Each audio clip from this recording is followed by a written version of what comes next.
প্রাণপ্রিয় চট্টগ্রামবাসী, এই ময়দানে কথা বলতেন কোরআনের পাখি খ্যাত আন্তর্জাতিক খ্যাতিসম্পন্ন মুফাসসিরে কোরআন শহীদ আল্লামা দেলাওয়ার হোসাইন সাইদি রহমতুল্লাহ আলাইহি। আমার জেলখানার সাথে 3টা বছর আমি আল্লাহরে বান্দার সাথে পাশেই ছিলাম। আমি ছিলাম 4 নম্বরে, উনি ছিলেন 1 নম্বরে। খালি একটা দেওয়াল ছিল মাঝে। আল্লাহ তার গোলামের সারা জীবনের কোরআনের খেদমত যেন কবুল করি, জান্নাতুল ফেরদাউসের সুউচ্চ মাকাম নসিব করেন, বলেন আমিন। রব্বুল আলামিন বলেন, কুল বিফাদলিল্লাহি ওয়া বিরহমাতিহি ফাবিযালিকা ফালইফরাহু হুয়া খায়রুম মিম্মা ইয়াজমাউন। বলেন আল্লাহু আকবার। সূরা ইউনূসের 58 নম্বর আয়াতে আছে, নবী আপনি বলুন তামাম পৃথিবী যা পেয়ে আনন্দে আছে, যা গেইন করে, যা অ্যাচিভ করে, যা অর্জন করে, যা কিছু নিয়ে রাজি হয়ে গেছে, খুশি হয়ে গেছে, আনন্দ পেয়েছে, আপনি বলেন তামাম পৃথিবীর মানুষের জন্য সব চাইতে খুশির বিষয়। এখানে 2টা তাফসীর হয়, 1 নম্বরে কোরআন, 2 নম্বরে মুহাম্মাদুর রাসূলুল্লাহ। ফাবিযালিকা ফালইফরাহু, সুতরাং কোরআনে কারীম এবং নবীজিকে যারা পেয়েছে তারা যেন আনন্দ করে।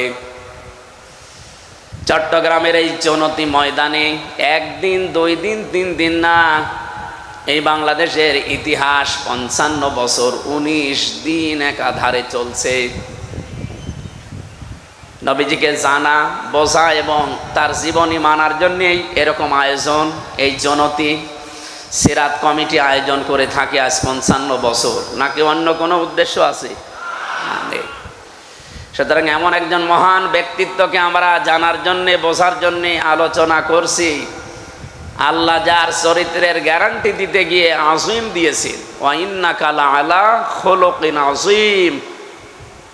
আমি কোরআনে কারিমে যত আয়াত পড়ি, ব্যাখ্যা পড়ি, তাফসীর পড়ি, সবচাইতে বেশি আশ্চর্য হয়েছি এই শব্দটা নিয়ে।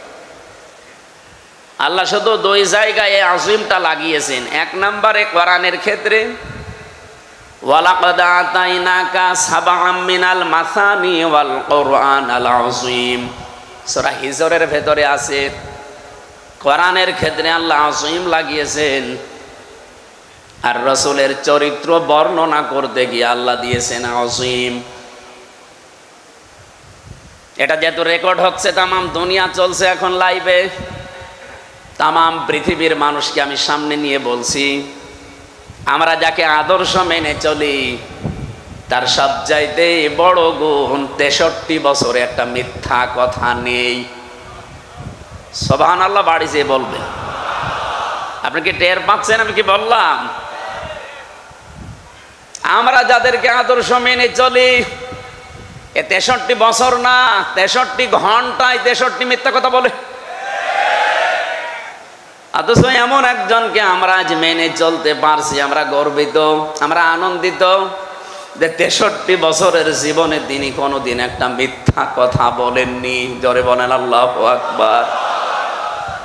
হ্যাঁ, আল্লাহ তার নিজের নাম ব্যবহার করেছেন কোরআনে। হযরতে ইসমাঈল নবীর ক্ষেত্রে আল্লাহ দিয়েছেন, ফাবাশশারনাহু বিগুলামিন হালিম। আপনাকে আমি একটা ধৈর্যশীল, সহনশীল সন্তানের সুসংবাদ দিচ্ছি। এই যে হালিম, আমার আল্লাহর নাম। আজকের সভাপতি উনি হালিম না, উনি আব্দুল হালিম। ওনাকে যদি শুধু কেউ হালিম বলে ডাকেন আপনার গোনা হবে, কারণ হালিম কে? আরো জোরে বলেন। উনি কে? আব্দুল হালিম। উনি হালিমের দাস, হালিমের গোলাম, হালিমের বান্দা। হালিম শুধু একজন, অথচ ওই নামটা আল্লাহ ইসমাঈল নবীর চরিত্রের ক্ষেত্রে দিয়েছেন যে এমন ধৈর্যশীল, সহনশীল একটা সন্তান আপনাকে আমি উপহার দিলাম, হে ইব্রাহিম। ওনাকে আর একটা সন্তানের সুসংবাদ দিয়েছিলেন, তার নামও আল্লাহ তার নিজের নাম, লাগিয়ে দিয়েছেন। রব্বুল আলামিন বলেন ফাবাশশারনাহু বিগুলামিন আলীম, আপনাকে আমি সুসংবাদ দিচ্ছি একজন জ্ঞানী বান্দার। এই যে আলিম এবং হালিম, এই দুইটা শব্দ আল্লাহ নবীদের চরিত্রে দিলেন, একটা ইসহাক একটা ইসমাইল আলাইহিস সালাতু ওয়াস সালাম। কিন্তু মুহাম্মদুর রাসূলুল্লাহর ক্ষেত্রে আল্লাহ হালিম আর আলিম দেননি, এমন গভীর শব্দ দিয়েছেন কিয়ামত পর্যন্ত মানুষ নবীর চরিত্র শুধু অনুসরণ অনুকরণ করবে, কোল কিনারা পাবে না। নবীদের চরিত্র যদি অনুসরণ করেন, আল্লাহ যেহেতু খুলুকিনা আলী আযীম দিয়েছেন, মহান চরিত্রের উপরে আপনি প্রতিষ্ঠিত অধিষ্ঠিত, যে কোরআন আপনার উপরে নাজিল করলাম এইটার ক্ষেত্রেও আমি আল্লাহ কিন্তু আযীম লাগিয়েছি। ওয়ালাকাদ আতাইনাকা সাবআম মিনাল মাসানি ওয়াল কুরআনাল আযীম, আপনাকে আমি 7 আয়াত বিশিষ্ট একটা সূরা দিয়েছি, কোরআন দিয়েছি, সেটা সূরা ফাতিহা। বারবার যেটা রিভাইজ দেওয়া লাগে, রিপিট করা লাগে, বারংবার পড়া লাগে। কোরআনে কারিমকে আল্লাহ কোরআনুল আযীম বললেন, আর এই কোরআন অনুযায়ী যেই মানুষটা চলতে পারে তাকে দিয়েছেন খুলুকিন আযীম। জোরে বলেন সুবহানাল্লাহ। তাহলে আজকে আমরা আনন্দিত এই কারণে, কারণ আমরা এমন একজন মানুষের চরিত্র, জীবন আদর্শ শোনার জন্য বসে আছি, যিনি আমাদের মতো সাধারণ মানুষ না। কি অনেক মানুষ এই কথা অলরেডি বলে যে নবীও যা আমিও তা না, এ কথা ঠিক না। রব্বুল আলামিন বলেন, নবী আপনি বলুন, কুল ইন্নামা আনা বাশারুম মিসলুকুম ইউহা ইলাইয়া।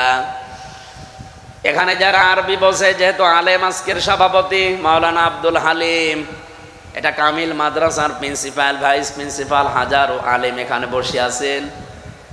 আরবি গ্রামার অনুযায়ী যদি ইন্নার পরে মা যুক্ত হয়, বাংলা অর্থ দাঁড়ায় একমাত্র, কেবলমাত্র, শুধুমাত্র।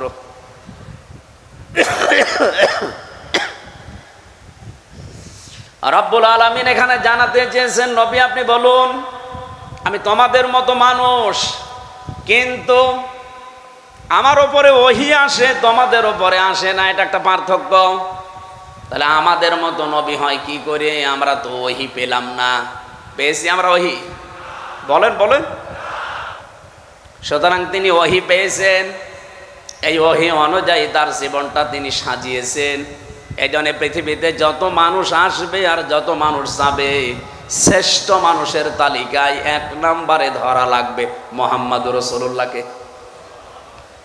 বঙ্গবন্ধু শেখ মুজিবুর রহমানকে অনেকেই বলে যে উনি 1000 বছরের শ্রেষ্ঠ বাঙালি, কিন্তু তামাম পৃথিবীতে কিয়ামত পর্যন্ত যারা আসবে, দুনিয়া তৈরি হওয়ার পর থেকে আজকে পর্যন্ত যারা এসেছে, সবার ভেতরে বঙ্গবন্ধু শ্রেষ্ঠ বাঙালি এ কথা কেউ বলে? মানে 1000 বছরের এই শব্দটা আমরা লাগিয়েছি, কিন্তু আল্লাহ পাক যার নামের আগে খুলুকিন আযীম লাগিয়েছেন, আপনি যদি গভীরতায় যেতে চান, এ মাপজব করে কোল কিনারা কোনো দিন পাবেন না। এই জন্য আমরা যারা আনন্দ করতে চাই, আজকে এই 19 দিনের 17 দিন একাধারে এখানে আনন্দ চলছে নবীর সিরাত শুনে। নাকি অন্য কিছু আলোচনা হয়েছে? হয়নি। কিন্তু দুঃখজনক একটা বিষয় আছে, এই চট্টগ্রাম বিভাগ এবং সিলেট বিভাগ, বাংলাদেশে এই 2টা বিভাগে যেই কয়টা জেলা আছে, তার অধিকাংশ জেলাতে মানুষ এই রবিউল আউয়াল মাস আসলে, এই মাসটা আসলে আমাদের এই 2 বিভাগে আমরা দেখি মানুষ পাগল হয় মিলাদুন নবী নিয়ে।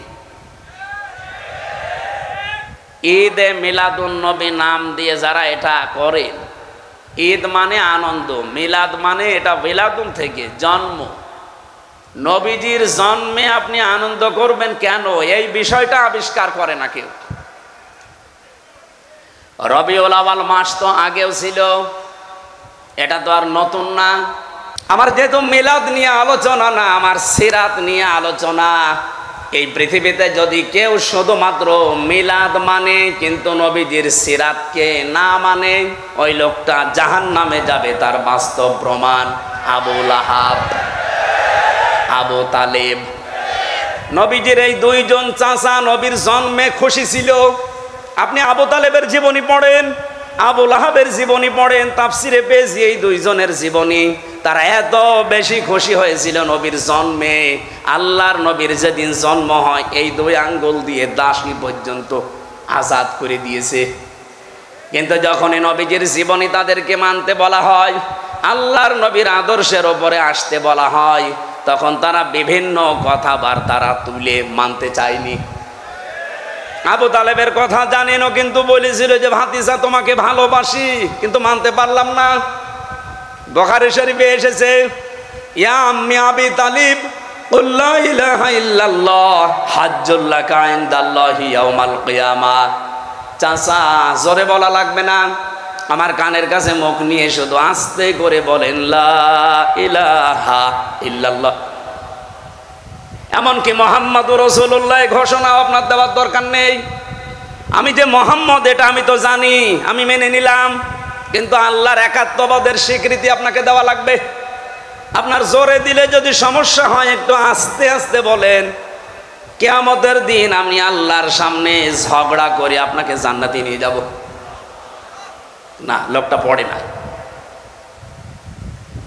পাশে যারা দাঁড়িয়েছিল তারা বুঝ দিয়েছে, আবু জেহেল আর আবু সুফিয়ান, যে নেতা পড়বা, সারা জীবন বাপদাদার ধর্ম মানলে, এখন এই ভাতিজার নতুন ধর্ম গ্রহণ করে কলঙ্কিত হবা, মানুষ তোমারে ভীরু বলবে, কাপুরুষ বলবে।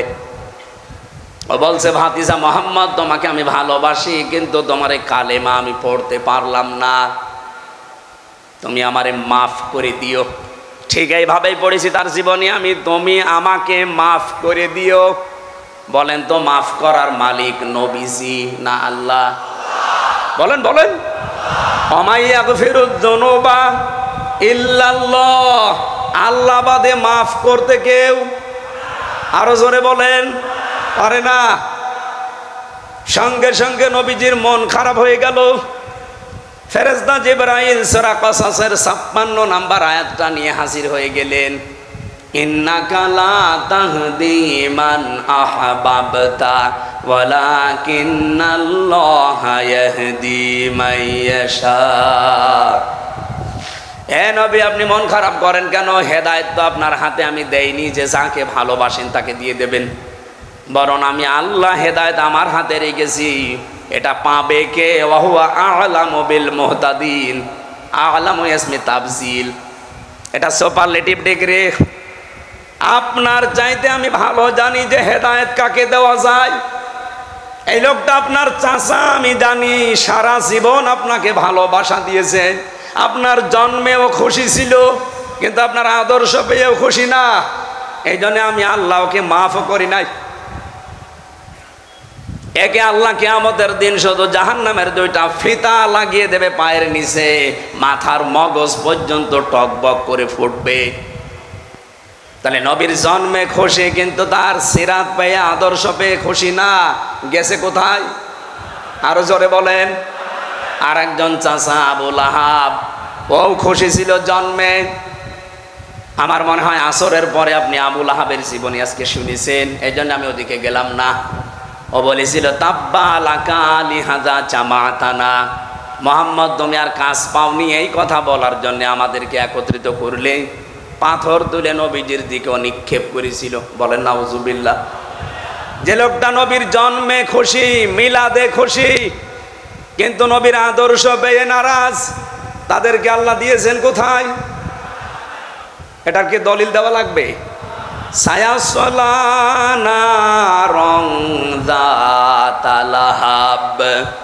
শুধু আবু লাহাবকে আল্লাহ অতি শীঘ্র জাহান্নামের অগ্নিকুণ্ডে দেয়নি, অমরাতুহু তার স্ত্রীকেও তার সাথে দিয়েছে। সুতরাং আজ বিশ্বে যারা জন্মে খুশি কিন্তু তার আদর্শের কথা বলতে গেলে যারা নারাজ, যারা আমাদের পেছনে উল্টাপাল্টা ট্যাগ লাগিয়ে দেন, এমনকি তাদের পেছনে দেখি অনেক মহিলা পর্যন্ত নাড়াচাড়া দেয়। আমি নাম নিলাম না, টেলিভিশনে টক শোতে বসে বসে নবীর আদর্শের বিপক্ষে যারা কথা বলছেন, আজ এই কয়েকদিন দেখছি এক মহিলা মানে পাগলা কুত্তায় কামড় দিয়েছে। আবরার ফাহাদ আমার কুষ্টিয়ার সন্তান, তার এটা করেছে কে? এটা প্রমাণিত সত্য, সত্য না? আমার সাথে জেলে ছিল 20 জন আবরার ফাহাদের হত্যাকারী, তারা ওরা নিজেরা বলেছে যে এভাবে পিটিয়েছে। অথচ টক শোতে বসে বসে একজন মহিলা দেখলাম বলছে যে আবরার ফাহাদকে হত্যা করেছে ছাত্র শিবির। এত বড় ডাহা মিথ্যা কথা আপনি বলতে পারলেন? আমি সেই দিন মনে হয় ময়মনসিংহ না রংপুরে, হ্যাঁ রংপুরে একটা কথা বলতে গেলে স্লিপ অফ টান হয়ে গেছে, মুসলিম হলের জায়গায় হয়ে গেছে মহসিন হল। মুসলিম হল যেটা সলিমুল্লাহ মুসলিম হল, এখানে আজ প্রায় 21 বছর বা 16 বছর নিয়মিত না হলেও অনিয়মিত আজান বন্ধ ছিল। সেইটা বলতে গিয়ে আমি বলে ফেলেছি মুখ দিয়ে, আমি ইচ্ছাকৃত না অনিচ্ছাকৃত, যে মহসিন হল। এই জন্য অনেকে দেখলাম, অনেক ভাইরা পাগল হয়ে গেছে আমার পেছনে, এমনকি আমার মা বাবাকেও তারা জারোর্স বলে গালি দিচ্ছে। আরে ভাই আমার নাই, ভুলে বের হয়ে গেছে কথাটা। এই জন্যে যদি আপনি প্রতিবাদ করতে পারেন যে মানুষগুলো ডাহা সত্যকে মিথ্যা বানিয়ে প্রচার করতে চায়, নবীর আদর্শের মানুষগুলোকে যারা কলঙ্ক দিতে চায়, কত মানুষকে বলতে শুধু ইসলামী ছাত্র শিবির 1971 সালে নাকি তারা যুদ্ধ অপরাধী এই নামে দণ্ডিত, অথচ এ দল তৈরি হয়েছে 1977 সালে। আমার মনে হয় শয়তান এদের কথা শোনে আর হাসে, আর আমাদের একটা ভুল ক্রমে বের হয়েছে, সেইটা নিয়ে ওরা রাজনীতি আরম্ভ করেছে। আমার সূরা আবু লাহাবের তাফসিরে মাঝে মাঝে ফি জিলালিল কোরআন যখন দেখি মনে হয় যে হয়তো এখন উম্মে জামিল আবু লাহাবের স্ত্রী বেঁচে নেই, কিন্তু তার পেতাত্তা অনেকে এখন এই দেশে আছে।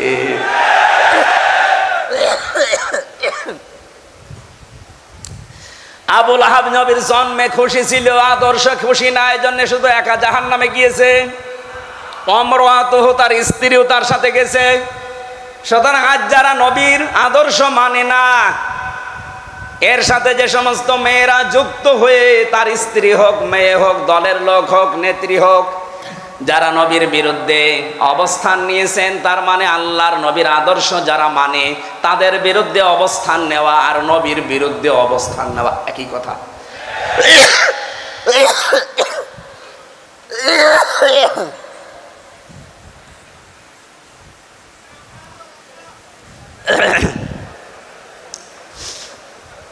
চট্টগ্রামবাসী, আমি মেন কথাটা বলতে চাই এইভাবে, শুধুমাত্র নবীর জন্ম নিয়ে আনন্দে থাকলে আপনাকে হবে না, তাহলে আবু লাহাব এবং আবু তালেবের মতো আপনি জাহান্নামে যাবেন। আপনাকে নবীর জন্ম নিয়ে মিলাদ নিয়ে যেমন খুশি থাকার কথা, তার চাইতে বেশি খুশি হওয়ার কথা নবীর জীবন এবং আদর্শ পেয়ে। ওনার 40 থেকে 63 এই 23 বছরের জীবন আপনাকে মাস্ট বি মানাই লাগবে। কি কথা বলেন না কেন? কোরআনের আইন মানা যেমন ফরজ, বিশ্ব নবীর আদর্শ মানা ওই রকম ফরজ। বিশেষ করে 40 থেকে 63 এই 23 বছর একদিনও আপনি বাদ দিতে পারবেন না। সিস্টেম অপর পৃষ্ঠায় দেখুন, কিছু লাগবে না ভাই, আর এখানে আসবেনও না। এ কাশি আমার এই জেলখানা থেকে আরম্ভ হয়েছে, আর ভালো হবে না, মনে হয় মরণের পরে ভালো হবে। এই জন্যে আমারও চা, এখন আমার গলার উপর দিয়ে টিরাক চলে গেলেও কিছুই হবে না, এই জন্য চা দিয়ে কিছু হবে না, ঘন্টাখানিক সময় নিচ্ছে। আপনারা এই যে নড়াচড়া করছেন কারা ভাই? এই বসেন বসেন।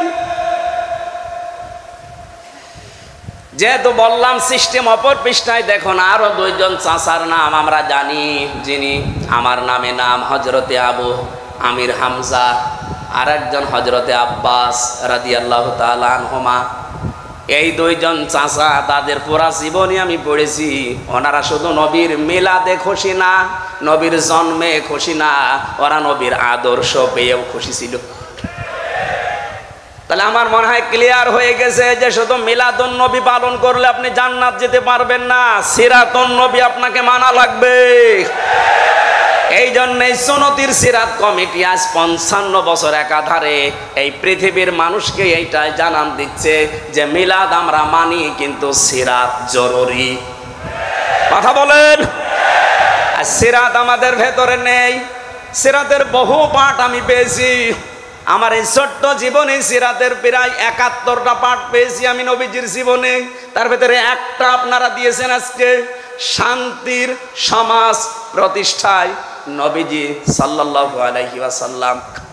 আসেন দুনিয়ায় শান্তি এই শব্দটার ব্যাখ্যা নিয়ে আমরা এবার মূল আলোচনায় প্রবেশ করতে চাচ্ছি।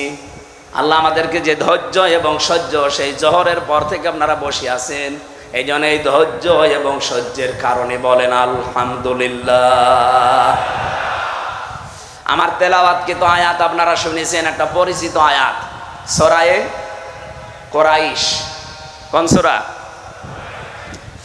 আমরা আয়াত পড়েছি মাত্র 2টা, 3 এবং 4। আমার এই মাথার ভেতরে আয়াত নিয়ে এবং শান্তির সমাজ প্রতিষ্ঠা করার জন্য নবীজির যে ভূমিকা, এটা নিয়ে আমার যা পড়াশোনা করা আছে, 1 ঘন্টা না কিয়ামত পর্যন্ত আলোচনা হবে শুধু এই 2টা আয়াত নিয়ে। আমরা চেষ্টা চালাচ্ছি সামারাইজ করে ফেলার। জবান খুলে আগে কোরআনের সোনালী আয়াতটা একটু পড়েন। আউযু বিল্লাহি মিনাশ শাইতানির রাজিম, বিসমিল্লাহির রহমানির রহিম,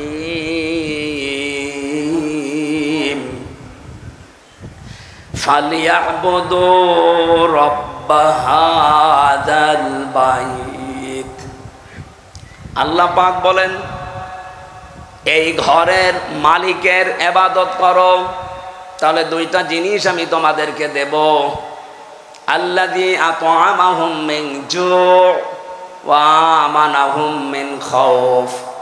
ক্ষুধা লাগলে এই খাবারের ব্যবস্থা আমি আল্লাহ করব, আর যখনই ভয় আসবে তখন আমি আল্লাহর নিরাপত্তা দিয়ে দেব। আমাদের প্রথম বিষয় হচ্ছে শান্তির সমাজ প্রতিষ্ঠা। শান্তি কি? এটা দুঃখের বিপরীত, কষ্টের বিপরীত। আমরা অনেকেই বলি যে সুখ শান্তি, না, জিনিস 2টা এক না, এমনকি 2টার শব্দ আলাদা। আপনি পড়া কোরআন শরীফের ভেতরে যদি সুখ এই শব্দ অনুসন্ধান করতে চান, তাহলে আপনি শান্তির শব্দ পাবেন না। সুখ শব্দের আরবি অর্থ হচ্ছে রাহাতুন। রাহাতুন মানে সুখ। তাফসিরে পড়েছি 3টা জিনিসকে সুখ বলা হয়। আর সিলমন বা সালমন, এখানে আমি সিলমন শব্দের অর্থ পেয়েছি ইসলাম, আর সালমন যদি জবর দিয়ে পড়া হয় তাহলে বাংলা অর্থ দাঁড়ায় শান্তি, নিরাপত্তা, স্বস্তি। কোরআনে কারিমে এই দলিলটা পাবেন সূরা বাকারার 208 নম্বর আয়াতের প্রথম অংশে, ইয়া আইয়ুহাল্লাযীনা আমানু দুখুলু ফিস সিলমি কাফা।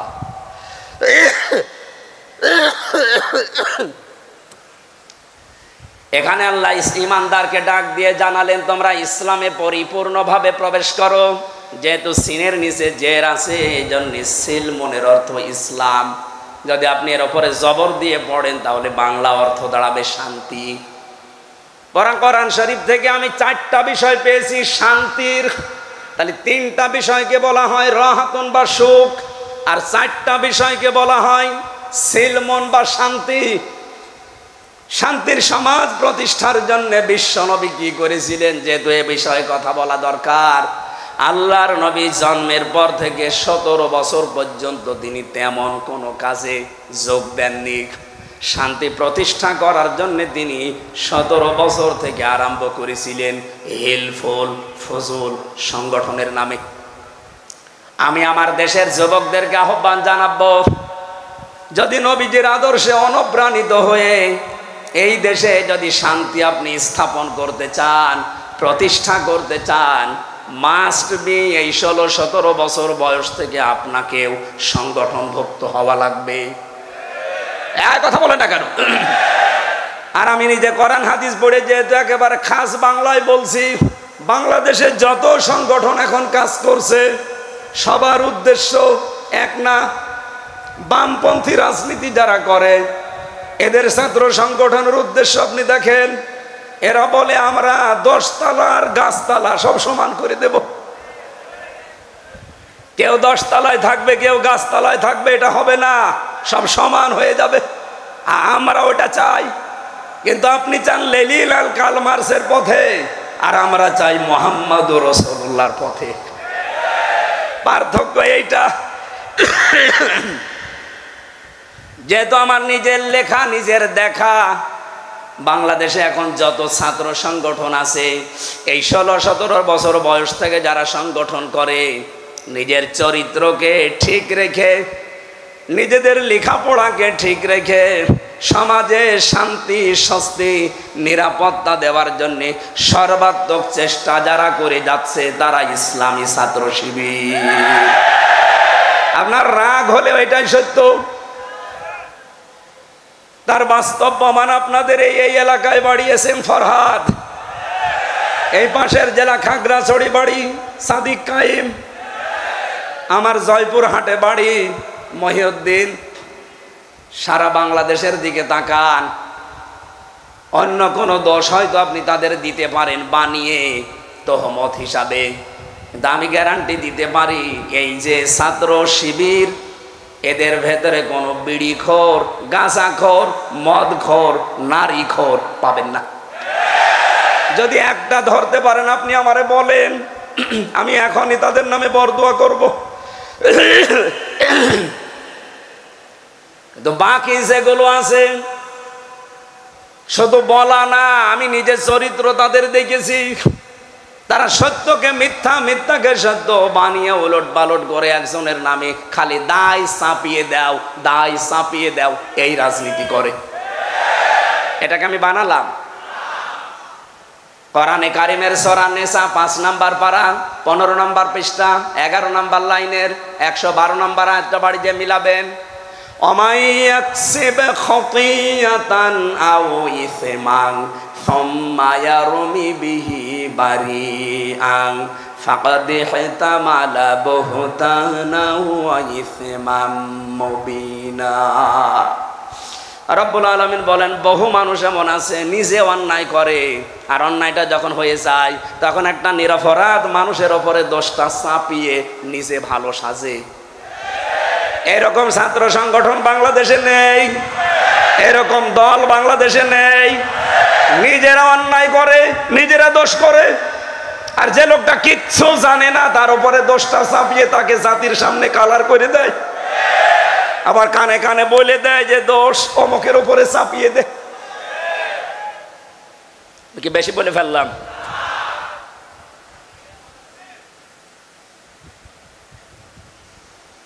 আল্লাহর ঘোষণা ছিল ফাকাদ ইহতামালা বুহতান ওয়া ইসমান মুবিনা। এরকম কাজ যারা করে, নিজে একটা নিরপরাধ মানুষের উপরে দোষ চাপিয়ে তাকে জাতির সামনে কালার করে দেয়, ও যেন প্রকাশ্য পাপের বোঝা বহন করে নিয়ে বেড়াচ্ছে। এটা আজ হয়তো আমরা চর্ম চোখে দেখতে পাই না, আল্লাহ সে ব্যবস্থা করে নাই। এজন্য অন্যান্য দলের লোকরা আপনারা বেঁচে যাচ্ছেন। এজন্য নিজেদের চরিত্র সংশোধন করবেন। এটা শুধু দুনিয়ায় শেষ না, কিয়ামতের দিন আপনি মাথায় এই গোনার বোঝা বহন করে নিয়ে যাবেন। তখন ফেরেশতারা বলবে আলা সাআমা ইয়াসিরুন, কত নিকৃষ্ট বোঝা এরা বহন করে নিয়ে যাচ্ছে। দেখো কি করবেন তখন? অসহায়। এই জন্য আগে থেকে সাবধান করলাম, কপালে কিন্তু এটা আসতেছে। আজ যারা নিজেরা অন্যায় করে ভালো মানুষের উপরে দোষগুলো চাপিয়ে দেওয়ার এই সংস্কৃতি আরম্ভ করেছে, আপনার কপালে কিন্তু আসতেছে এটা। আমার দায়িত্ব ছিল সতর্ক করার। আমি জানি এরপরেও কিছু মানুষ আবু জেহেলের মতো ও সতর্ক হওয়া দূরের কথা, ওর শয়তানি আরো বাড়বে। নবীজি এই কোরআন আবু বকরের সামনে পড়েছিলেন, আবু জেহেলের সামনেও পড়েছিলেন। আবু বকর কোরআন শোনার পরে তার ঈমান বেড়ে গেছে, আর আবু জেহেল কোরআন শোনার পরে ওর ঈমান বাড়ে নাই, ওর শয়তানি বেড়ে গেছে। এখানে আবু বকরের মন মতন যদি থাকেন যে আবু বকরের মতো মন আমার, আপনার আজকে ঈমান বাড়বে। আর যদি আপনার মন হয় আবু জেহেলের মতো, ঈমান বাড়বে না, আপনার শয়তানি বাড়বে। আবু বকরের মন নিলে ঈমান বাড়ে, ঘোষণা কার? আরো জোরে বলেন। ইন্নামাল মুমিনুনা আল্লাযীনা ইযা যুকিরাল্লাহু ওয়াজিলাত কুলুবুহুম ওয়া ইযা তুলিয়াত আলাইহিম আয়াতুহু যাদাতুহুম ঈমানা। কোরআনের আলোচনা যদি মন দিয়ে আপনি শুনতে পারেন আর উপলব্ধি করার যোগ্যতা যদি আপনার থাকে, মাস্ট বি যাদাতুহুম ঈমানা, আপনার ঈমান বাড়বে।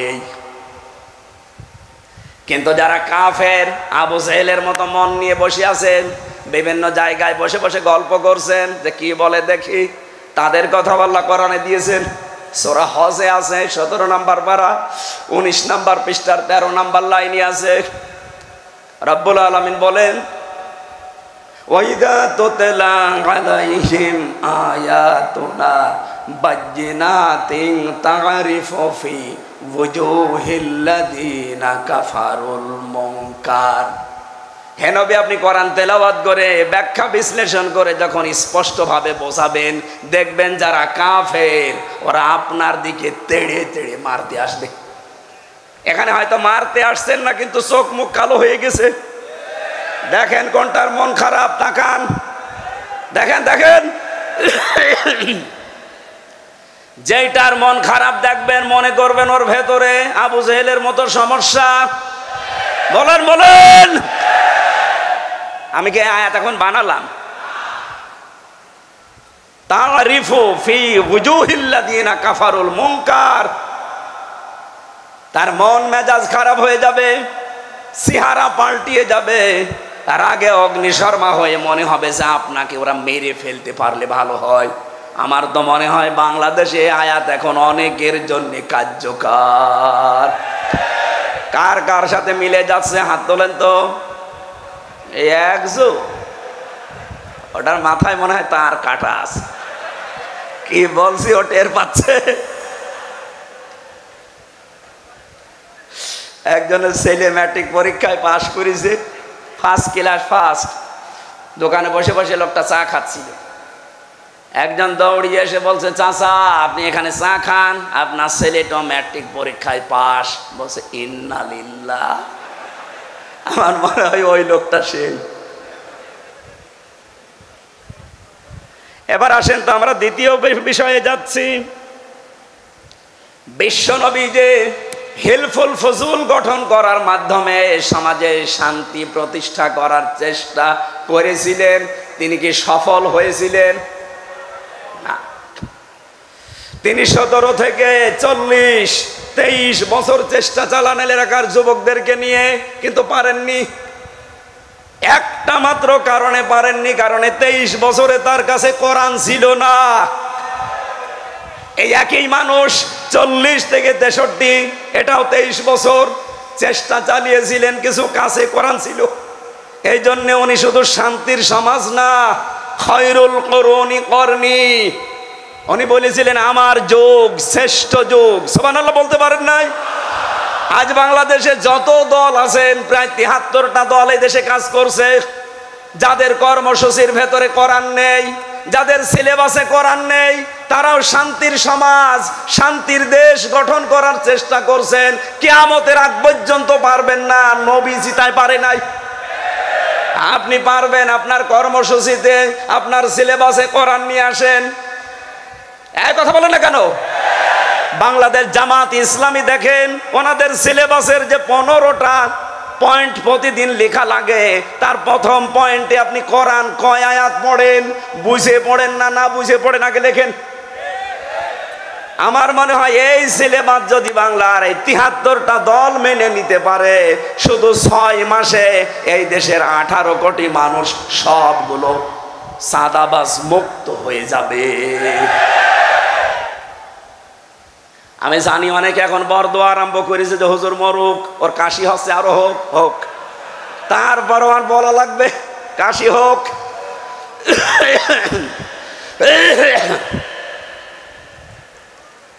বলেন নবীজি নিজের 17 থেকে 40 23 বছর চেষ্টা চালিয়েছিলেন ভালো করার জন্য, শান্তির সমাজ প্রতিষ্ঠার জন্য।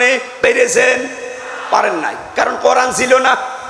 অথচ একই নবী শুধু কোরআন হাতে পেয়েছেন 40 বছরে, বাকি 23 বছর চেষ্টা চালিয়ে যেখানে যেখানে গিয়েছেন পুরা এলাকাটা তিনি জান্নাতের পরিবেশ বানিয়েছিলেন। এবার আসেন, আমি ইতিহাস থেকে একটা কোট করেছি। কষ্ট হচ্ছে? একটু সময় বেশি লেগে যাবে আমার মনে হয়, 15-20 মিনিট বেশি লাগবে। থাকবেন না ইনশাল্লাহ? কারণ যত তথ্য আমি লিখেছি, বললাম না এই আমার জীবন শেষ হয়ে যাবে। কণ্ঠটা সাপোর্ট দিলে তার ভালো হতো।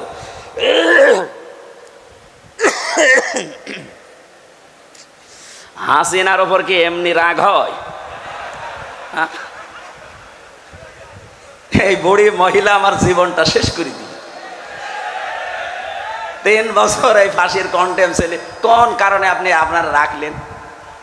আপনার কিছু হয়েছে? আমার তো মাঝখান থেকে ক্ষতি হয়ে গেল, আমার পরিবারটাও নষ্ট হয়ে গেল, আমার এদিকে আমার জীবনটাও শেষ করে দিলেন। যেখানে ডাক্তার দেখায় এখন বলে আপনার রেস্টে থাকা লাগবে, তা আপনারা তো থাকতে দেন না। কোথায় কুষ্টিয়া, কোথায় চট্টগ্রাম, আসতেই লাগে 2 দিন। এত জার্নি করে আজকে ঠান্ডা লেগে গেছে। আমি ইতিহাসে যেটা পড়েছি সেটা এবার 1 মিনিটে শোনাচ্ছি। ওই জামানায় নবীজি শান্তি প্রতিষ্ঠা করতে পারছিলেন না কেন?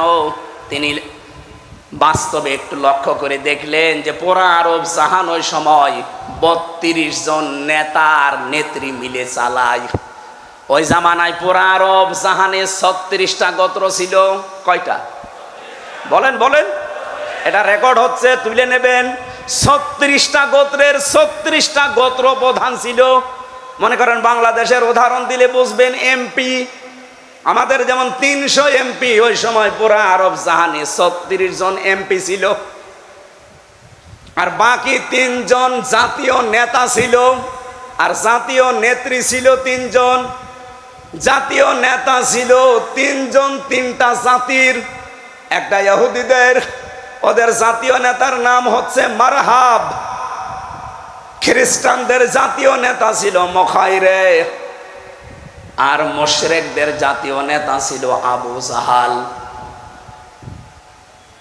ওই জামানায় পুরা আরব দেশ মিলে 3 জন নেত্রী ছিল, জাতীয় নেত্রী। একজন ছিল আবু লাহাবে, আবু জেহেলের স্ত্রী নাকেরা। 2 নম্বরে হিন্দা, আবু সুফিয়ানের স্ত্রী। 3 নম্বরে আবু লাহাবের স্ত্রী উম্মে জামিল। আপনি বলেন, আমার যতটুকু লেখাপড়ায় বাংলাদেশ নিয়ে, আমাদের এই দেশটাও এই 630টা থানা আছে, এই দেশে 64টা জেলা আছে।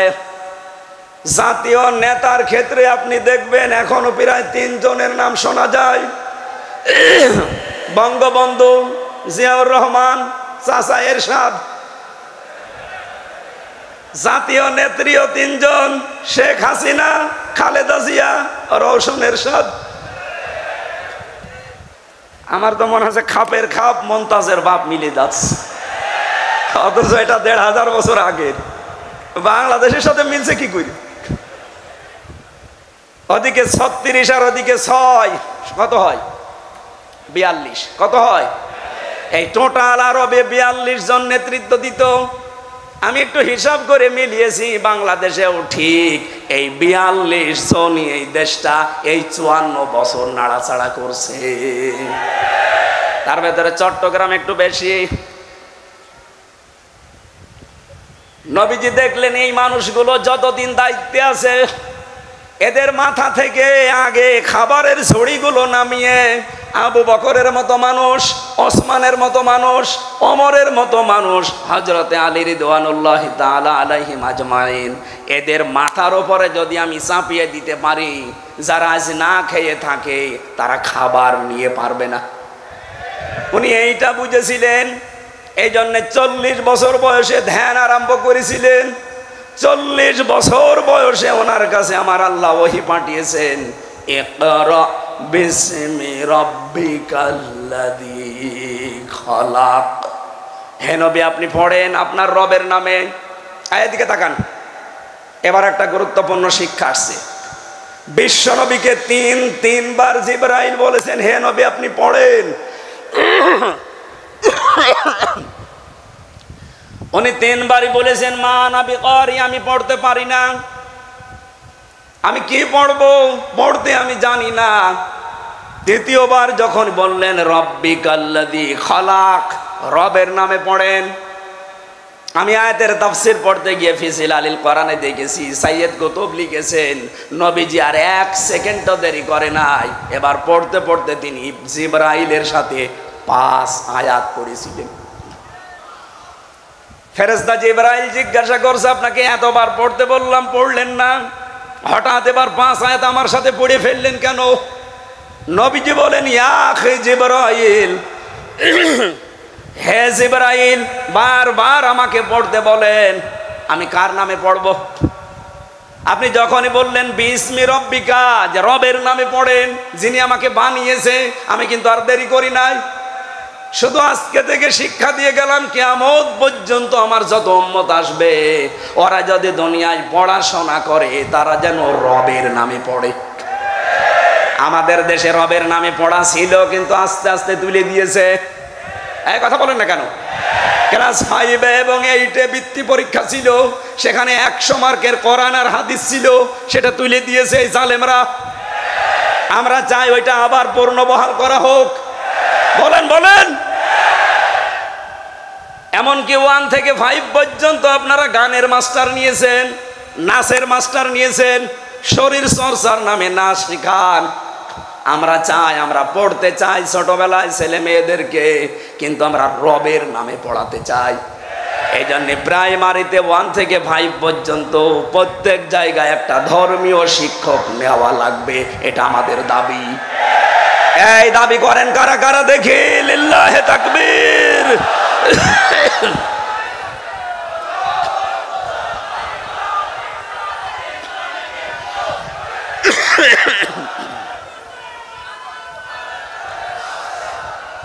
আপনাদের এই চট্টগ্রামের সন্তান, 2 জন নবীর নাম তার, ডক্টর মোহাম্মদ ইউনুস। কয় নবী? মোহাম্মদ একটা, ইউনুস একটা।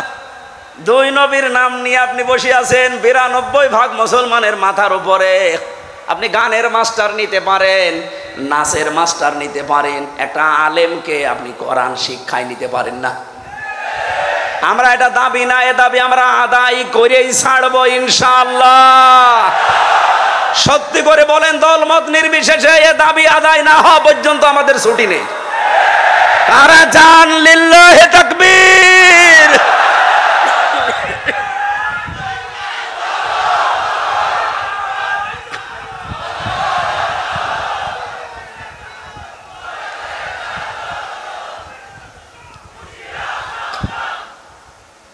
চট্টগ্রামবাসী, সুতরাং নবীজি প্রথম ওহী পাওয়ার পরে যেটা শিক্ষা দিতে চেয়েছিলেন ওইটা 54 বছরও আমরা পেলাম না। এখনো আমাদের শিক্ষা ব্যবস্থা ইকরা বিসমি রব্বিকাল্লাযী খলাক দিয়ে শুরু হয় না, শুরু হয় যা দিয়েও বলার মতো না। এতদিন তো বাবার নামে অনেকে চালিয়েছে, এখন আবার নতুন করে অনেকে অন্য কিছু চালাতে চাচ্ছে। এই স্বপ্ন 7 বাংলার জমিনে পূরণ হবে? বলেন হবে? এটা দলমত জাতি বর্ণ ধর্ম নেই, যে ধর্মের মানুষ হোক আপনার ধর্মের মূল নীতি অনুযায়ী পড়াশোনা করেন। আমরা মুসলমান, আমাদের ধর্মের মূল নীতি হচ্ছে রব। কথা বলেন না কেন? আমরা আমার রবের নামে পড়তে চাই, যেটা আমার নবী আমাকে 40 বছর বয়সে শিখিয়েছে। রব্বুল আলামিন বলেন শান্তির সমাজ প্রতিষ্ঠায় নবীজিকে এবার আমি আদেশ দিলাম, আল্লাযীনা আমানু ওয়া লাম ইয়ালবিসু ঈমানাহুম বিযুলমিন উলাইকা লাহুমুল আমন। এটা সূরা আনআমে আছে 7 নম্বর পারা 17 নম্বর পৃষ্ঠার 1ম নম্বর লাইনের 82 নম্বর আয়াতের প্রথম অংশে। এটা ফি জিলালিল কোরআনে আছে, ইবনে কাসিরে আছে। আল্লাহ বলেন যারা ঈমান আনে আর ঈমানের সাথে যারা শিরিক মিশ্রণ করে না, এখানে শিরিক মানে, এখানে জুলুম মানে শিরিক, যারা তাদের ইমানের সাথে কোনো জুলুমকে মিশ্রণ ঘটায় না, তার মানে শিরিক মিশ্রণ করে না, আমি আল্লাহ বলছি উলাইকা লাহুমুল আমন, এই মানুষগুলোই নিরাপত্তা এবং শান্তির হকদার। তাহলে আল্লাহর পক্ষ থেকে যদি শান্তি, স্বস্তি, নিরাপত্তা পেতে চান, এই বাংলাদেশের ইমান যাদের আছে নির্ভেজাল করা লাগবে, এবং জুলুমের সাথে শিরিকের সাথে ইমান মিশ্রণ করা যাবে না। অথচ এদেশে বহু ভণ্ড পীরের নামে কলঙ্ক, এরা জাতিকে ইমানের লেশ মাত্র শিক্ষা না দিয়ে অলরেডি তারা ইমানের সাথে শিরিক মিশ্রণ করে ফেলেছে। এবার বলেন শিরিক কি? এটা প্রশ্ন। এক কথা, বসো, ওদেরকে বসিয়ে দেন, বসেন। 1-1.5 ঘন্টা যদি বসে থাকতে না পারেন আমার আলোচনার পরে, আপনার বিয়ে দিলে বউ টেকবে? মুরব্বী আছে বলে আমি কিছু বললাম না, বলেন তো। 1-1.5 ঘন্টা বসে থাকতে পারে না, বিয়ে দিলে বউ চলে যাবে না? শেষে চট্টগ্রামের বদনাম হবে। এখানে কত ক্যামেরা দেখতে পাচ্ছেন, সারা দেশে চলছে। কত মানুষ এদিকে মুখ দিয়ে আছে, ছেলে খুঁজতেছে। আপনি যদি এখন ওটাউটি করেন, ও জীবনে চট্টগ্রামের মেয়ে বিয়ে দেবেন, বলবে অন্য জেলায় দেব, আপনারা উঠবেন না ভাই। শান্তি, স্বস্তি, নিরাপত্তা দেওয়ার একচ্ছত্র মালিকানা কার? বলেন বলেন। এটা আল্লাহ যাদেরকে দিতে চেয়েছেন, যারা তার ইবাদত করবে তাদেরকে। ফালিয়াবুদু রব্ব হাযাল বাইত, এই ঘরের মালিক যিনি, রব যিনি, তার ইবাদত করেন। এখন এই ইবাদতটা নিয়ে আমি একটু ব্যাখ্যা দিতে চাই। ইবাদত করার আগে যেটা আনা লাগে তার নাম ঈমান। কি আনা লাগে? এই ঈমান নিয়ে ভেজাল চট্টগ্রাম বিভাগে আছে না? কি ভেজাল? আমি এক কথায় বলছি ভাই, আল্লাহ যেটা পারে ওইটা অন্য কেউ পারে, এই বিশ্বাস যে করে সে শিরিক করে, আর শিরিক যে করে সে মুশরিক। পৃথিবীতে যখনই আল্লাহর দ্বীন কায়েমের কথা বলবেন, কারো কাছে যদি খারাপ নাও লাগে, মুশরিকদের কাছে খারাপ লাগবে। এই তথ্য আছে সূরা শূরা 13 নম্বর আয়াতের শেষের একটু আগে। কাবুরু আলাল মুশরিকিনা মা তাদউহুম ইলাই। হে নবী, আপনি যেদিকে মানুষকে ডাকেন যে আসো দিন কায়েম করি, আল্লাহর বিধান কায়েম করি, এটা শুনলে সবচাইতে বেশি অপছন্দ করে, খারাপ লাগে, মন খারাপ হয় মুশরিকদের। তাহলে আমরা এই জমিনে যখন দিন কায়েমের কথা বলি, মাওলানা আব্দুর রহিম ভাই কিছুক্ষণ আগে যা বলছিলেন যাকাতের এই বিষয় নিয়ে, এটাও দিন কায়েমের অংশ। এটা বললে খারাপ লাগবে কাদের? বলেন বলেন। আপনি কি মুশরিক? আজ অনেক আলেম পর্যন্ত ফতোয়াবাজি করছে এই দিন কায়েমের বিপক্ষে। আপনি কিসের আলেম? আপনি অবশ্যই গোপনে কোন শিরিকে লিপ্ত আছেন। তাছাড়া আপনার কাছে তো খারাপ লাগার কথা না দিন কায়েমের কথা শুনলে, কারণ দিন তো আমির হামজার বাবার না। কথা বলে না কেন? দিন কার? আরো জোরে। সুতরাং যারা বিরোধিতা করছেন ডাইরেক্ট ইনডাইরেক্ট, আপনি বুঝতে কোনো কষ্ট নেই আপনার, আপনি বিশ্বাস করেন আপনার যে কোনো ভাবে শিরিক হচ্ছে। আমি নাম ধরে বলা পছন্দ করি না, তারপরও বলছি। এই যে মাওলানা জাহাঙ্গীর আলম বলে যে পীর আছে এলাকায়, উনি কলম পড়তে যায় কবরে, যে বাবা কলম পড়ি দে। এটা যে প্রকাশ্য শিরিক পাগলেও বোঝে, আরে দরবারে জাহাঙ্গীরিয়া হয়ে বোঝে না। এরপরে নোরে আলম নাকি নোরে বাংলা আছে একজন, এ কোথায় পায় চট্টগ্রামের মানুষ এদেরকে? বলেন, এই যে প্রকাশ্য শিরিক গুলো যারা জারি করে, শিরিক করলে মানুষ কি হয় বলেন না কেন?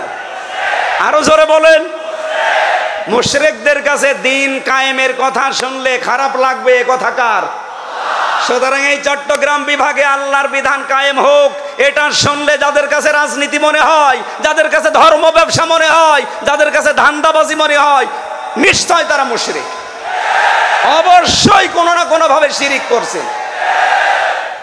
শিরিক করলে আল্লাহর শান্তি থেকে আপনি দূরে চলে যাবেন। উলাইকা ইসমে ইশারা, আল্লাহ মনে হচ্ছে এভাবে আঙ্গুল দিয়ে দেখাচ্ছে, উলাইকা, এই চট্টগ্রাম চুনতির এই মানুষগুলো, লাহুমুল আমনু, এরাই নিরাপত্তার শান্তির হকদার, কারণ এরা ঈমান এনেছে, ঈমানের সাথে কোনো জুলুম কোনো শিরিক মিশ্রণ করেনি। এবার এখন বাস্তব উদাহরণ দিচ্ছি, মক্কা দিকে তাকান, অমান দাখলাহু কানা আমিনা, এটা 97 নাম্বার আয়াতের মাঝের অংশে আছে, 4 নাম্বার পারা 1 নাম্বার পৃষ্ঠা 6 নাম্বার লাইনে, এটা সূরা আলে ইমরান। আল্লাহ বলেন, আমার এই এরিয়ার ভেতরে যারা প্রবেশ করে আমি আল্লাহ তাদেরকে নিরাপত্তা দিয়ে দেই। আমার প্রশ্ন হচ্ছে, কাবা শরীফের যে এরিয়া, এটা তো আর আমাদের এই যে এখানে যে মসজিদগুলো আছে এতটুকু না, কাবার এরিয়া কয়েক কিলোমিটার। এর ভেতরে যারাই প্রবেশ করে তাদের শান্তি নিরাপত্তা স্বস্তি দেয় কে? আওয়ালাম ইয়ারাউ আন্না জাআলনা হারামান আমিনা ইলা আখির আয়া। আল্লাহ পাক বলেন, তারা কি দেখে না আমার হারামের ভেতরে কি শান্তি নিরাপত্তার বেষ্টন দিয়ে ঘেরা? আয়ুখাত্তাফুন নাস মিন হাওলিহিম, অথচ এর আশপাশে কিন্তু নিরাপত্তা নেই। এবার তাকান, আমাদের এই বাংলাদেশের 56,000 বর্গ মাইল, এটা কি কাবা শরীফ? না, জোরে বলেন। তাহলে এই 56,000 বর্গ মাইলকে কাবা শরীফের এরিয়ার মতো যদি শান্তি নিরাপত্তার শহর বানাতে হয়, কাবা শরীফের এরিয়ার ভেতরে যা চলে এখানেও সেটা করা লাগবে। কাবার পুরা এরিয়ার ভেতরে একটা জিনিস নেই, সেটা হচ্ছে শিরিক। এক কথা বলেন না কেন? কাবার এরিয়ার ভেতরে কোনো শিরিক পাবেন না। মাওলানা আব্দুল হালিম যদি যেয়ে থাকে জিজ্ঞাসা করেন, মাওলানা আব্দুর রহিম বসরি যদি যেয়ে থাকে জিজ্ঞাসা করেন, কাবার এরিয়ার ভেতরে আপনি কোনো শিরিক পাবেন না। এই জন্য সেখানে শান্তি আর নিরাপত্তা দিয়েছে কে? আমাদের এই বাংলাদেশ। শুধু আমাদের এই দেশটা না, পাশে দেখেন যারা আছে, মায়ানমার, ইন্ডিয়া, এগুলো সব আমাদের দুশ্মন। আসতে বলো। পৃথিবীর যত দেশ আমি ঘুরলাম, এত নিকৃষ্ট প্রতিবেশী পৃথিবীতে কোনো দেশে নেই। এরা এত নিকৃষ্ট প্রতিবেশী, কত হাজার লক্ষ লক্ষ মানুষকে নিজের দেশে জায়গা থাকার পরও আমাদের দেশে পাঠিয়ে দিয়েছে। এই মায়ানমারে আমাদের চাইতে 3-4 ডবল বড় এই দেশটা। এতটুকু দেশ, মাত্র 56,000 বর্গ মাইল, এখানে 20 কোটির উপরে আমরা মানুষ, অথচ আমাদের চাইতে 3-4 ডবল বড় দেশটা, মানুষ আমাদের চাইতে কম। এরপরেও শয়তানরা ওখান থেকে জোর করে পিটিয়ে বিভিন্ন কায়দায় আমাদের এই দেশে ওদেরকে পাঠিয়েছে। আর এর পাশে যারা আছে আল্লাহর ওলিরা, এরা তো সেই শুরু করেছে 47 থেকে আমাদের বিরুদ্ধে, এখনো পর্যন্ত আমাদের বিরুদ্ধে লেগে আছে। এত বছর দোষ দেওয়া হয় বাংলাদেশ জামাত ইসলামীকে, এরা নাকি স্বাধীনতা বিরোধী। না, কখনো না। আজকে আপনি মাহমুদুর রহমান মান্না, সাবেক ভিপি ঢাকা বিশ্ববিদ্যালয়ের, উনি ঘোষণা দিয়েছে, দেখেন আজকে, যে জামাত ইসলাম যেটা 54 বছর আগে বুঝেছে, এই দেশের মানুষ এখন সেটা কেবল বুঝতে আরম্ভ করছে। কারণ জামাত ইসলামীতে যারা রাজনীতি করে সবগুলো বিচক্ষণ, এটা মেধা না, এটা কম্পিউটার। ওই সময় বাংলাদেশ জামাত ইসলামীতে যারা ছিল তারা স্বাধীনতার বিরুদ্ধে অবস্থান নেয়নি, তারা ভারতের আগ্রাসনের বিরুদ্ধে অবস্থান নিয়েছে, যেটা জাতি হাড়ে হাড়ে টের পাচ্ছে। যুদ্ধ শেষ হতে না হতেই তারা ট্রাক ট্রাক সম্পদ দেশ থেকে নিজেদের দেশে, এগুলো চুরি বলে না ডাকাতি বলে না কি বলে বলেন, আর তারা বলে আমাদের বিশাল হিতাকাঙ্ক্ষী। এমনকি স্বামী স্ত্রীর সম্পর্ক লাগিয়ে দিয়েছে অনেক। স্বামী স্ত্রীর সম্পর্ক হয়, এখনো তো হয়নি, আর হবেও না। কারণ মেয়ে আমাদের যাই হোক অন্তত মুসলমান, আর যার কাছে গেছে ও যাই হোক একটা মুশরিক। আর ও দাদার যে বয়স, এখন যদি কেউ মুসলমানি দিতে চান, বুড়ো হাজাম লাগবে। সে হাজাম পাবেন কোথায়? কোন যুবক মানুষকে দিয়ে দাদার এখন মুসলমানি দিতে গেলে ও ছাতা দেখা যাচ্ছে গোড়া কেটে বাদ দিয়ে দিবে। এই জন্য হবে না, ও দাদার মুসলমানি বুড়ো হাজাম দিয়ে মুসলমানি দেওয়া লাগবে। আর ও যা করে, ওর জীবনে কোনো হেদায়েত আছে বলে আমার মনে হয় না। গুজরাটে কি করেছে দেখেছেন? ওনাকে গুজরাটের কসাই বলে ডাকা হয়। আল্লাহর একটা দুইটা না, শত শত ঘর মসজিদ ভেঙ্গে গুড়িয়ে দিয়েছে। আমার কাছে সবচাইতে কষ্টের এইটা যে আপনি আল্লাহর ঘর ভাঙেন, আপনি মানুষ। আমি নাম নিতেও ঘৃণা করি এই লোকটার। এটা একটা শয়তানের চাইতেও নিকৃষ্ট মানুষ। পৃথিবীর কোন ধর্মীয় উপাসনার ভাঙার পক্ষে আমরা না, বলেন বলেন। অথচ একটা দুইটা না, কতগুলো ঘর যেখানে আল্লাহকে সেজদা দেওয়া হতো ভেঙ্গে টুকরা টুকরা করে মিশিয়ে দিয়েছে। আমার তো যা মনে হয় আল্লাহর ঘরে যারাই হাত দেওয়ার চেষ্টা চালিয়েছে আল্লাহ তাদেরকে কাশফি মাকুল বানিয়েছে। এ ভারতও থাকবে না। এ খণ্ড বিখণ্ড হলো বলে দেখেন, কারণ ওরা আল্লাহর ঘরে হাত দিয়েছে। এই কথা বলেন না কেন? ওদেরকে এই জমিনের মানুষকে আল্লাহ দেখাবে খণ্ড খণ্ড হয়ে যত টুকরা টুকরা করেছেন মসজিদকে তত টুকরা হবে। আমাদের দেশটাকে আমরা শান্তির সমাজে পরিণত যদি করতে চাই, ঈমান আনা লাগবে ভেজাল না ভেজাল মুক্ত। এমনকি আমাদের ঈমানের সাথে যেন কোনো জুলুম, বিশেষ করে শিরিক মিশ্রণ না হয়। এই যে যারা শিরিক করেন ঈমানের সাথে সাথে, আপনাদের কারণে যে দেশে শান্তি স্বস্তি নিরাপত্তা নেই, এই কারণেই আপনাদের বিরুদ্ধে বলা লাগে। তাছাড়া আপনার বিরুদ্ধে আমি কোন কারণে বলবো? আপনি প্রকাশ্য শিরিক করছেন, কবরে মাজার বানিয়ে ব্যবসা করে খাচ্ছেন, আর মানুষের ঈমান আমল আকীদা সব নষ্ট করছেন। এই কথা বলেন না কেন? অন্তত দেশের আলেমরা বেঁচে থাকতে এরকম শিরিক চলতে দেওয়া যায়? এই চট্টগ্রাম চাষ করেছিল মরহুম পীর মাওলানা আব্দুল জব্বার রহমতুল্লাহ আলাইহি, সিদ্দিক আজাদ রহমতুল্লাহ আলাইহি, শহীদ আল্লামা দেলাওয়ার হোসাইন সাইদি রহমতুল্লাহ আলাইহি। কথা বলেন না কেন? এই চট্টগ্রামবাসী তাদের কাছে ঋণী। আল্লাহ গোলামগুলোকে যেন জান্নাতুল ফেরদাউসের সর্বোচ্চ মাকাম দান করেন, বলেন আমিন। আমার কথা ভাই কাটসাট, যেটা বলতে চাচ্ছি, ঈমান আমরা যাই এনেছি আমাদের ঈমানের সাথে যেন কোনো শিরিক মিশ্রণ না হয়। বেঁচে থাকা লাগবে। কাবা শরীফে যেমন নিরাপত্তা দিয়ে আল্লাহ ঢেকে রেখেছেন, শুধু শিরিক নেই। এই কারণে আমাদের দেশটা এবার আমরা ওইভাবে সাজাতে চাই, দেশটাতে যেন শান্তি নিরাপত্তা স্বস্তিতে চলাফেরা করা যায়। যাবে না ইনশাআল্লাহ? আমি কয়েকটা উদাহরণ এখানে পেয়েছি। রব্বুল আলামিন জানিয়েছেন ইব্রাহিম আলাইহিস সালামকে আমি আল্লাহ সুপথ দেখিয়েছিলাম এবং তার সম্পর্কে আমি ভালো করে জানতাম। কণ্ঠটা তো মারাত্মক ঝামেলা করে ফেললো দেখছি। গরম পানি দেন তো ভাই, দেখি কোনো গরম পানি থাকলে দেন তো। এত ডিস্টার্ব হলে তো কথা বলা ঝামেলা।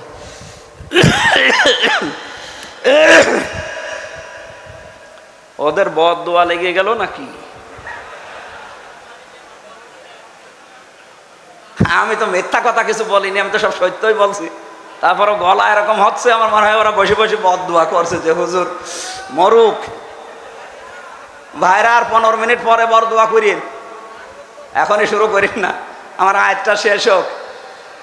আমি এই দলিলগুলো লম্বা করে আর বলার মনে হয় ক্যাপাসিটি নেই, কারণ গলা যদি একবার বসে যায় আর জোর করেও হবে না। সূরা আম্বিয়ার 51 নম্বর আয়াতটা বাড়ি যেয়ে মিলাবেন। ওয়ালাকাদ আতাইনা ইব্রাহিম রুশদাহু মিন ক্বাবলু ওয়া কুননা বিহি আলিমিন। এতে ব্যাখ্যা দেখবেন। এরপরে দাউদ নমল সূরার 15 নম্বর আয়াতে আছে ওয়ালাকাদ আতাইনা দাউদ ওয়া সুলাইমানা ইলমা। এই আয়াতের পরবর্তীতে 15-16 নম্বর আয়াতের ব্যাখ্যাটা দেখবেন। 3 নম্বরে সূরা ইউসুফ 56 নম্বর আয়াত দেখবেন। 13 নম্বর পারা 1ম নম্বর পৃষ্ঠায় আছে ওয়ালাকাদ মাক্কান্নাহুম ফিল আরদ। এরপরে সূরা সুআদ 26 নম্বর আয়াত ইয়া দাউদ ইন্না জাআলনাকা খলিফাতান ফিল আরদ। জমিনে শান্তির সমাজ যদি কায়েম করতে চান, রাষ্ট্র ক্ষমতা মাস্ট বি লাগবেই। এই জন্য নবীজি হিজরত করার সময় 3টা দোয়া করেছিলেন যে আল্লাহ তুমি আমাকে নিরাপদে বের করে দাও, আর যেখানে পৌঁছাবা নিরাপদে পৌঁছিয়ে দাও, আর এমন একটা রাষ্ট্র ক্ষমতা আমাকে দান করো যার ভেতরে তোমার সাহায্য থাকে। আমরাও সারা বাংলাদেশে এখন এইটাই চাচ্ছি, এবার রাষ্ট্র ক্ষমতা আল্লাহ তুমি আমাদেরকে দাও, আমি এই দেশে শান্তির সমাজ কায়েম করে দেখাবো ইনশাআল্লাহ।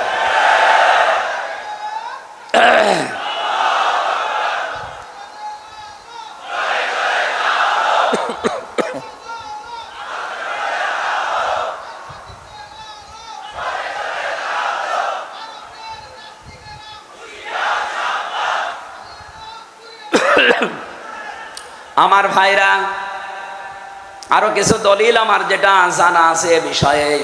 যত নবীর জীবন আমি পড়েছি, প্রত্যেকটা নবীর জীবন পড়তে গিয়ে শুধু আদম নবী আর সুলাইমান নবী বাদ দিয়ে প্রতিটি নবীকে আল্লাহ এই আদেশটা দিয়েছিলেন যে সমাজে শান্তি, স্বস্তি, নিরাপত্তা কায়েম করতে চান, ওয়ালাকাদ বাআসনা ফি কুল্লি উম্মাতির রাসূলান আনি ইবুদুল্লাহা ওয়াজতানিবুত তাগুত।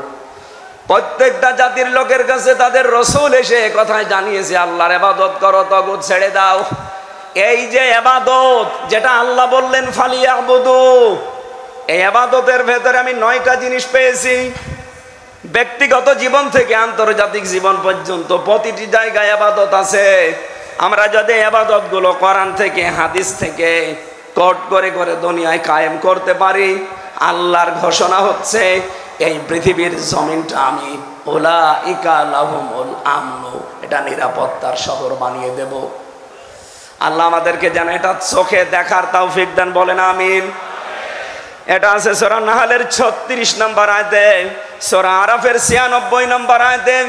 এই জমিনে যদি বরকত নাজিল করতে চান আকাশ থেকে, জমিন থেকে যদি আল্লাহর দয়া, শান্তি, স্বস্তি এবং বরকত দেখতে চান, ওয়ালাউ আন্না আহলাল কুরা আমানু ওয়াত্তাকাউ লাফাতাহনা আলাইহিম বারাকাতিন মিনাস সামাই ওয়াল আরদ।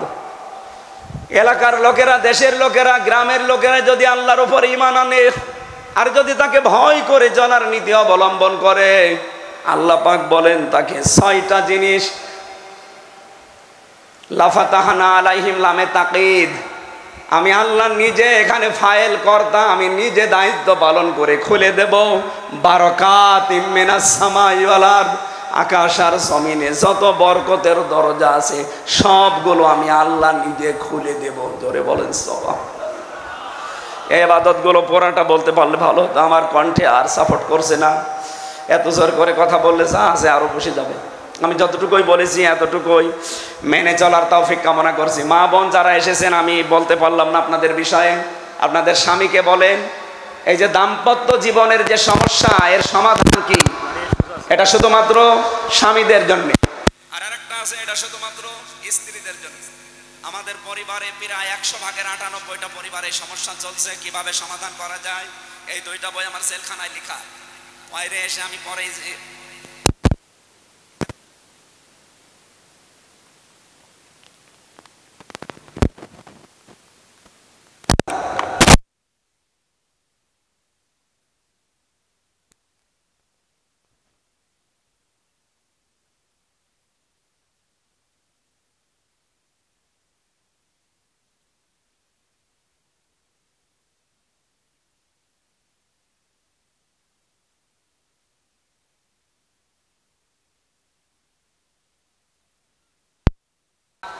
শুধুমাত্র এই 1500 বছরে রবিউল আউয়াল মাসের দাম, মর্যাদা এত বেড়েছে তা কিন্তু না, এর আগেও ছিল।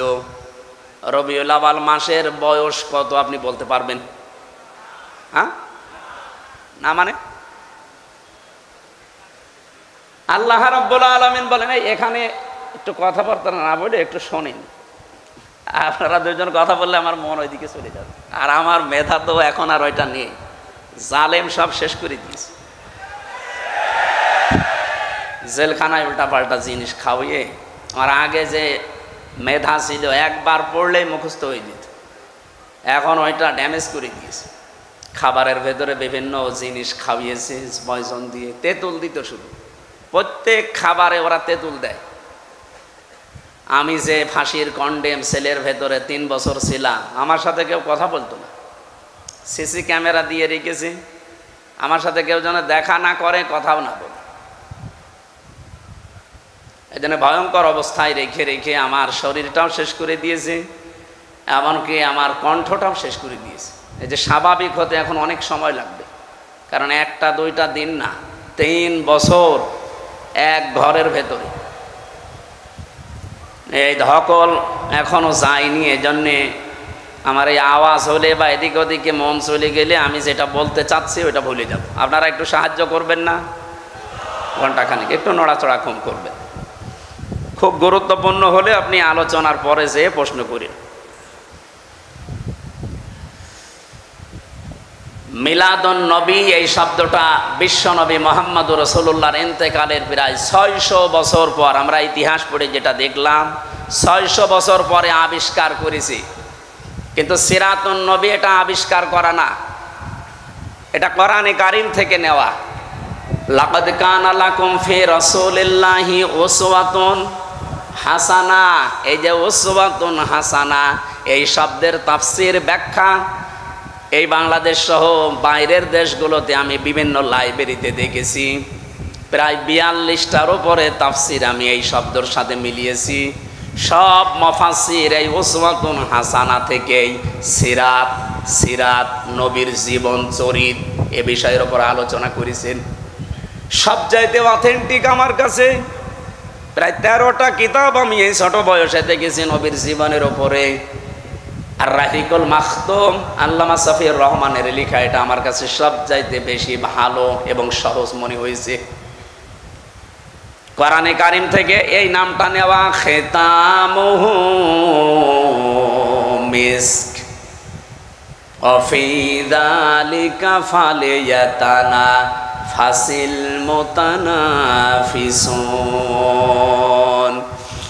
জান্নাতের এই যে কস্তুরী, যেটা এখান থেকে মানুষকে আল্লাহ খাবার খাওয়াবেন পানি জাতীয়, এটা পাওয়ার জন্য আল্লাহ প্রতিযোগিতা আরম্ভ করে বলেছেন প্রতিযোগীদের। এর আগে যে রাহিক মাখতুম এই শব্দ থেকে আল্লামা সফিউর রহমান রহমতুল্লাহ আলাইহি উনি নবীজির চরিত্রকে এমন ভাবে ফুটিয়েছেন।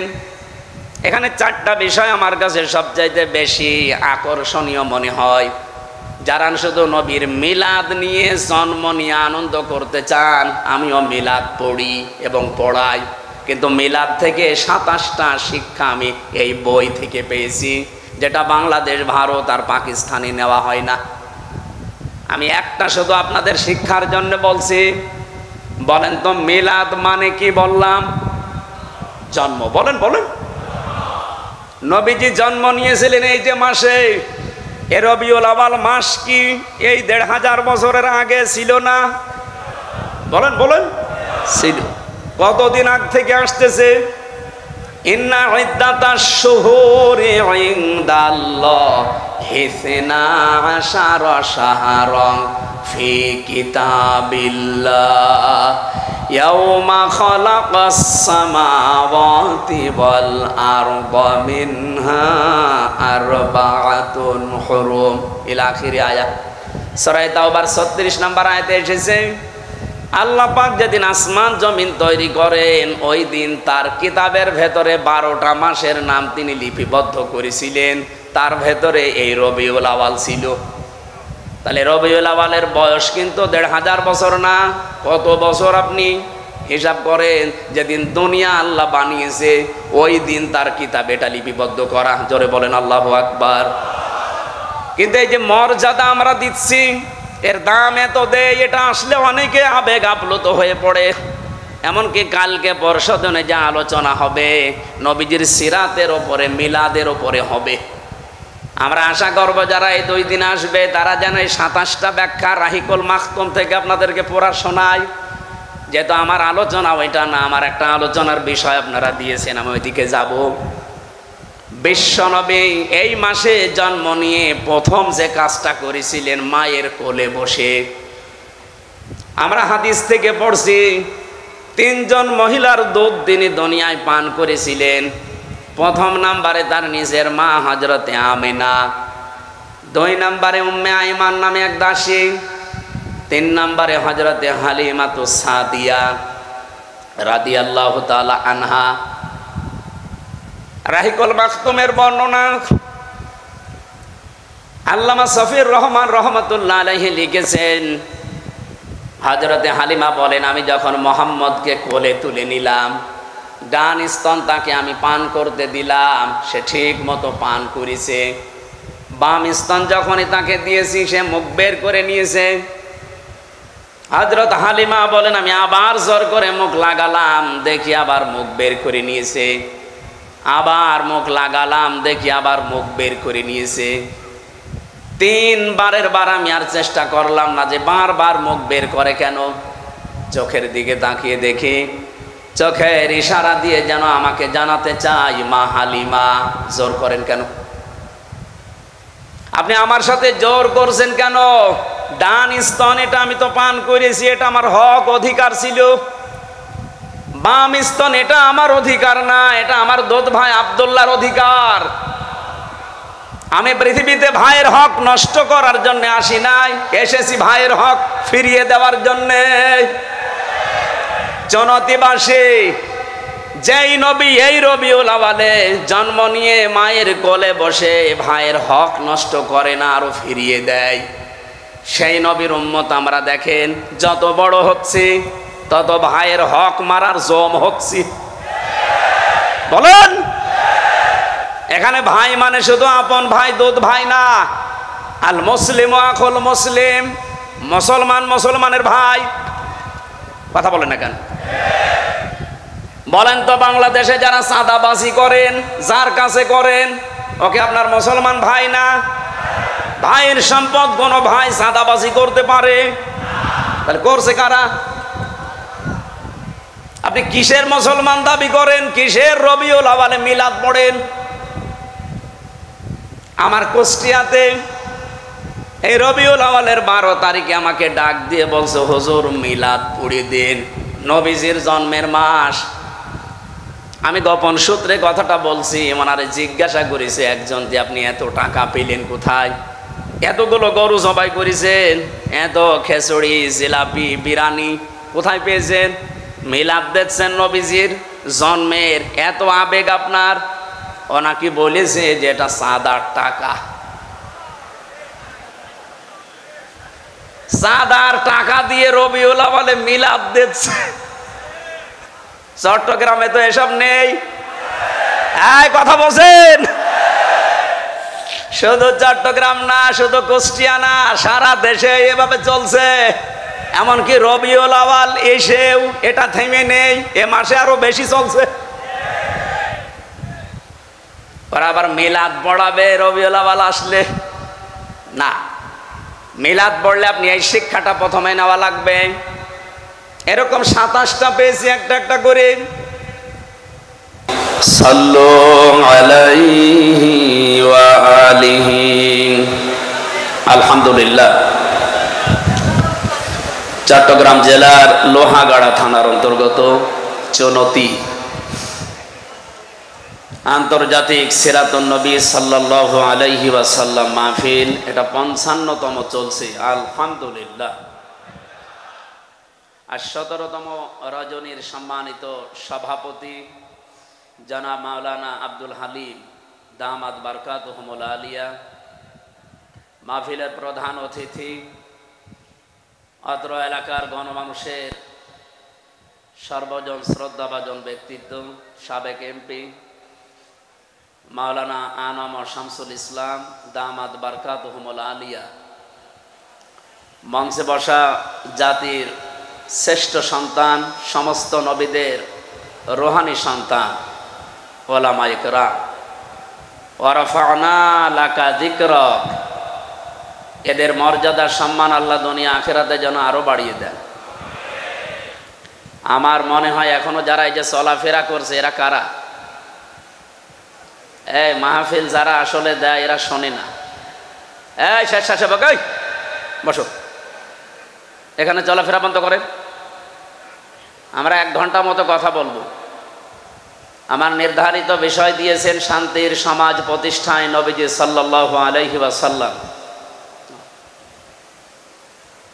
আমরা এ বিষয়ের উপরে যতটুকু তথ্য উপাত্ত সংগ্রহ করেছি তার উপরে কথা বলার চেষ্টা চালাবো। আমা তাওফীকি ইল্লা বিল্লাহ। সামনে বসা মুসলমান ভাইরা, পর্দার আড়ালের সম্মানিতা মা এবং বোনেরা, প্রশাসনের ভাইরা,